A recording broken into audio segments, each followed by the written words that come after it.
here today representing the National Research Council, where I served as chair of a committee to review DOE's nuclear energy R&D budget. We submitted our report last October, and I'd like to just touch on some of the highlights from it.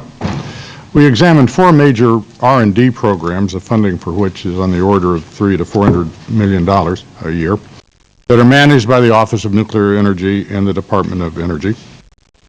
They were what's called Nuclear Power NP 2010, which is a program cost shared with industry to assist in the licensing of the first nuclear plants in the U.S. in over 30 years. And 3 real research programs, one, the Generation 4 class of nuclear reactors, secondly, the Nuclear Hydrogen Initiative, and finally, the Advanced Fuel Cycle Initiative, which is a program aimed to develop technologies to close the back end of the nuclear fuel cycle. The committee recommended that the department give the highest priority to NP 2010. If nuclear power is to play a major role in the nation's energy picture, it's simply essential to license, build, and operate the first of the next generation of reactors. And given the long lead times and construction periods involved, it's important to do it now.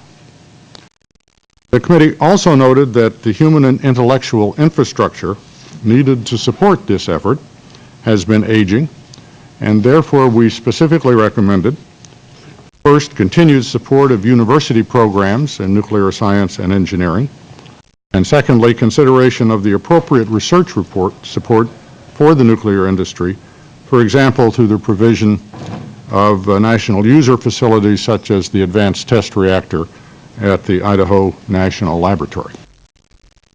Now, the same sense of urgency, however, did not attend the other programs we examined.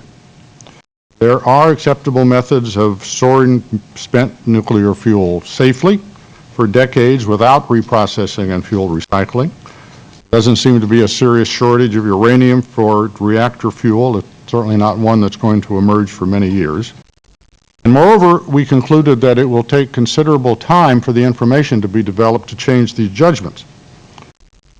Now, this is not to say that research in new reactor design or hydrogen production or closing the fuel cycle should not go on. Indeed, our committee recommended that it should. However, the research program should be designed to lay the basis for deployment of these technologies sometime in the future when circumstances warrant. And to this end, funding at a sustainable level over time is more important, it seems to us, than speed. And we strongly urge the development of an independent oversight function that would help ensure that the advanced research programs stay on track over an extended period of time, continue to be responsive to the changing external environment. We also concluded that the development of large-scale facilities for closing the nuclear fuel cycle would be inconsistent with our assessment of priorities.